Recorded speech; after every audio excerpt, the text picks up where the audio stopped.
That's a great question. And generally, I think it is accurate to say that compound exercises are more fatiguing than isolation movements, but it is a little more complex than that.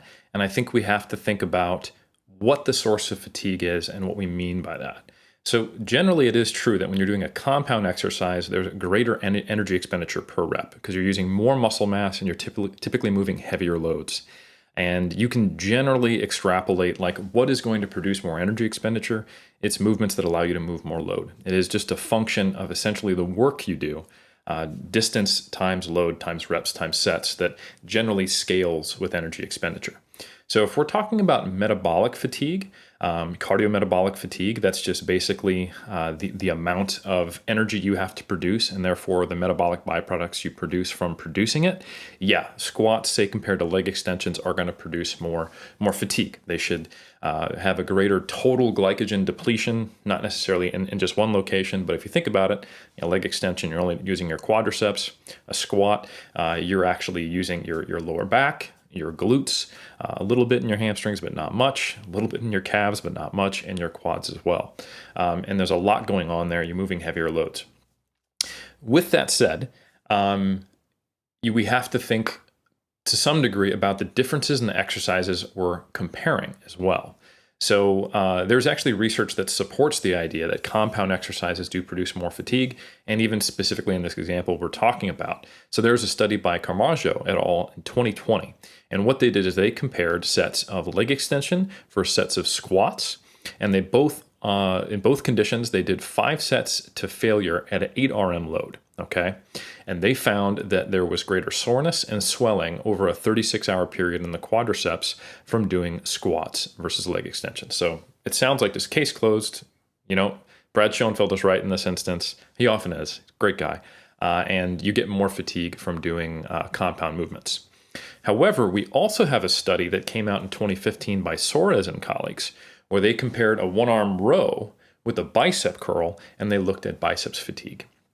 And here's the interesting thing they found. It was basically the opposite. They actually found that soreness was higher when doing bicep curls rather than rows. So what's going on here? Well, a couple of things. First off, they were comparing preacher curls to rows.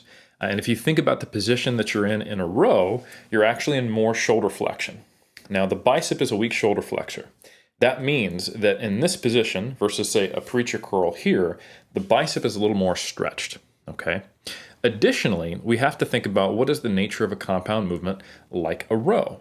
Well, it's not just our bicep doing the work, obviously. We also have our lats, we have our scapular retractors involved, and even our rear delts to some degree, okay?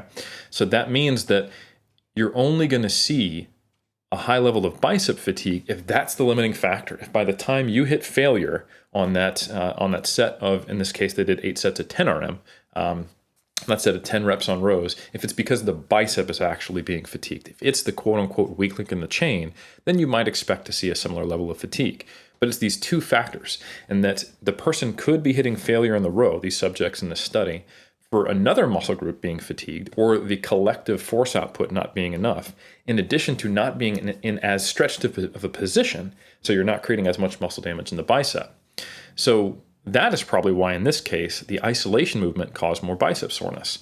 Biceps in a more stretched position. In addition, what's limiting a bicep curl? Only the biceps. So that means you can push that individual muscle group to a greater extent and hence achieve more muscle damage in that movement.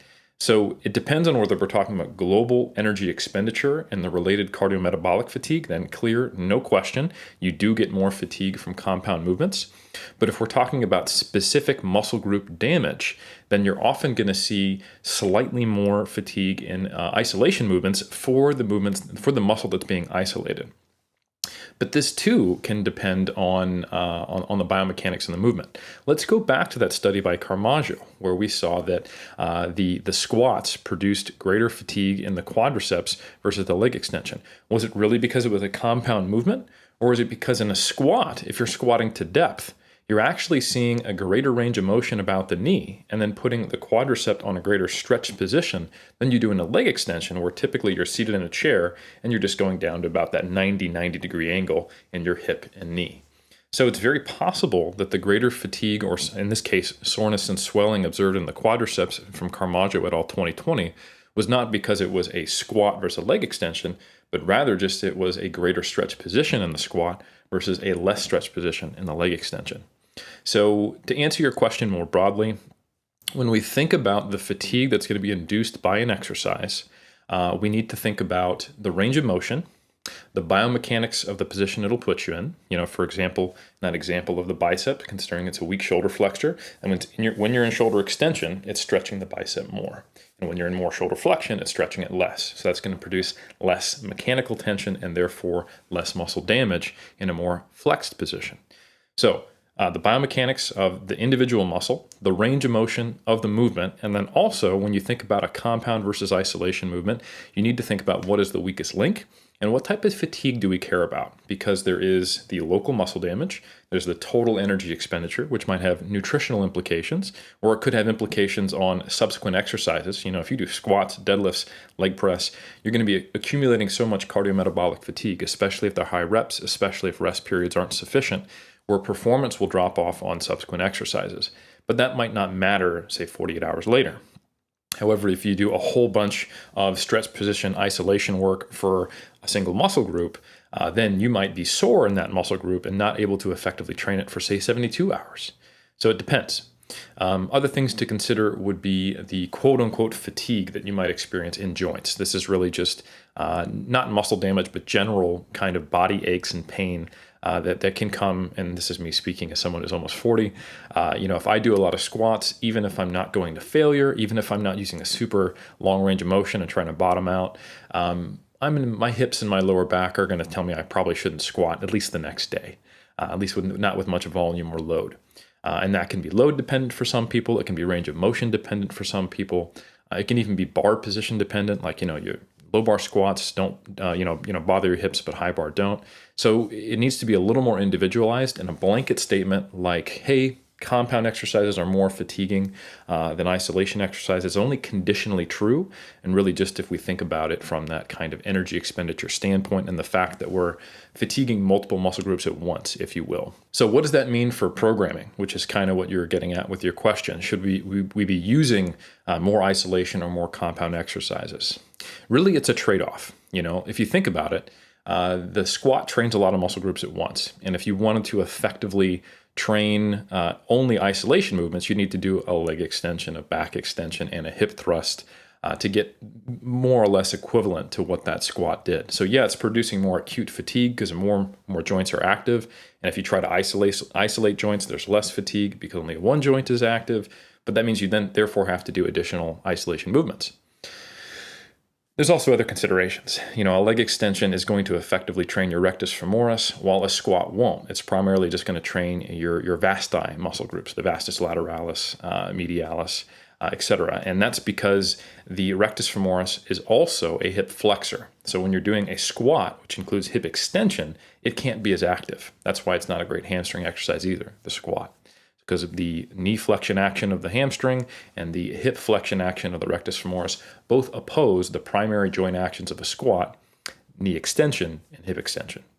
So that means for a bodybuilder, you have to think about having a mix of both. So anytime you get too far on the end of just doing compound, you run into problems like I just described, like your biarticular muscles aren't well developed, like your hamstrings or your rectus femoris. And even if you included deadlifts, you'd probably be missing a little bit out on your lower hamstring because the short head of the bicep femoris is only a knee flexor. So if you just completely eschewed, leg extensions and leg curls and said, I don't do isolation work, I only do squats and deadlifts for my lower body, you'd still have a couple gaps in your physique in those two muscle groups, for example. There's no real way to train calves effectively without isolating them as well. So you'd have some gaps in your lower body. And then if you go to the very other end of the spectrum of I'm only going to do isolation work, then you start running into problems of just time efficiency. Because sure, compound exercises don't hit everything that they're purported to train, like in the example of the squat and the deadlift I gave you. But it's still more efficient to, say, do squats and RDLs and leg extensions and leg curls and calf raises, spread that out across the week versus needing to do hip thrusts, leg extension, leg curl, calf raise, abduction and all this other stuff. So you end up, it probably makes more sense for most muscle groups to have a mix of both and to have a handful of compound exercises. I think also this removes some guesswork. The body's a lot more complex than we think it is. Like I mentioned, if that wasn't news to you, that the bicep is actually a weak shoulder flexor, the long head of the tricep is also a shoulder extensor, and there's other examples like that. In a deep squat position, your adductors act as hip extensors, so you're getting some adduction training from squatting. And if you're just doing leg extensions and leg curls, then where are you getting that training? Okay, now I have to do isolation on adduction machines.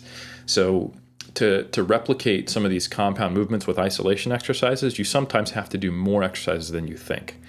So the best combination, and I've kind of repeated this point a few times, but just to drill it home, is to have a handful of compound exercises that are kind of your go-tos. You start your lower body days with like a squat pattern. That could be, or a hinge pattern. For the squat pattern, it doesn't have to be an actual squat. That could be a leg press, anything with simultaneous hip and knee extension. Or on your other days or after that, you start with a hip hinge. That's anything that is primarily hip extension dominant, but also trains, the lower back. So that's, your glutes, your hamstrings, and your lower back, the posterior chain, if you will. And then from there, you move into your isolation movements. And then for the upper body, you basically have 4 cardinal movements. You have a vertical and a horizontal push and pull, and you have, a vertical push and pull and a horizontal push and pull. And between those, you're training pretty much everything. And then you just need to throw in some isolation work to round out your weaknesses and to make sure that you're hitting some of those biarticular muscles like the long head of the tricep. Okay, so ultimately, while a powerlifter will be heavily dominated by compound lifts, a bodybuilder will have some that they are, using as kind of their primary exercises, if you will, on each day. But then they round it out with a fair amount of isolation work. So hopefully this answered your question, and hopefully it helps. And best of luck with your training.